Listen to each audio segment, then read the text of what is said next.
Karmelo Anthony might be getting a new trial, guys. His new legal team is really good. They're arguing that basically his constitutional rights were violated, and the way they're saying that is because he wasn't given access to a public trial. They're also saying that prosecutors violated a pretrial agreement regarding how the evidence was going to be presented. Here's my take on this, guys. I see too much of a disparity between Daniel Penny's case and Karmelo Anthony's case. When I look at Daniel Penny's case, there's a man on a train who never touched him, but was throwing a tantrum, was kind of yelling, whatever it was. He was going through a mental health crisis, mental health episode, whatever it was. And he's yelling things out, maybe he's yelling threats, whatever it is. But he never touched Daniel Penny. He never touched anyone on the train. He never shoved him, attacked him, nothing like that. Okay? And there's a duty to retreat in the state of New York. You have a duty to retreat if you can do so safely. By the time Daniel Penny chokes this guy to death, they are already stopped. The train has stopped, the doors are open, everybody can leave. He decides to choke this man to death. Without being touched, by the way. He was never attacked. There is no question in my mind that that is murder. You cannot claim self-defense if you are not touched, not attacked, and you have a duty to retreat in the state. You have to leave. If you feel that there's a threat, you have to leave if you can do so safely. But this case went to a trial and he was acquitted. The other guy's spending 35 years in jail. Karmelo Anthony is in a state where you don't have a duty to retreat. He was attacked. The severity of the attack, it wasn't a vicious attack, but the severity of the attack can be, argued. Yeah, that can be debated. But at the end of the day, he did shove him with two hands. And this guy stabs his attacker in a state where you don't have a duty to retreat. You can stand your ground.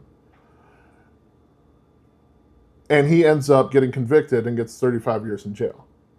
If that's not a disparity in justice, then I don't know what it is. I don't know what is. Because if all four of these guys were black, let's say that the guy that Karmelo Anthony stabbed, Austin Metcalf was black, let's say Daniel Penny was black, let's say everybody was black, okay? Daniel Penny would be in jail. He'd be in jail for murder. There's no question. There's no question. If all four of these guys were white, Daniel Penny would be in jail for murder. So because I see a disparity in justice, I feel that I have to support Karmelo Anthony. I do, because if I don't, I'm going to see those same disparities in justice for other Americans who happen to have black skin, and also for myself. So how can I not support Karmelo Anthony?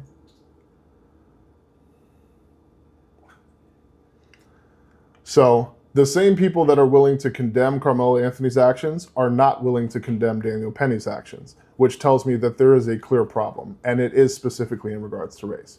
If you're going to tell me that Karmelo Anthony was not defending himself, and then you're also going to tell me that Daniel Penny was defending himself, despite the fact that he was never touched, then I'm going to tell you you have a race problem. 100%. You might not be a blatant, overt, hateful racist, but you definitely have a race problem. You have a racial bias. Because there is no question that choking someone to death on a train because they're too loud is murder. That's murder. There is no question, no doubt in my mind.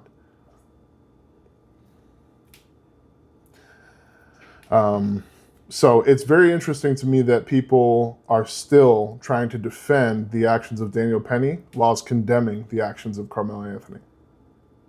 To me, it's one or the other.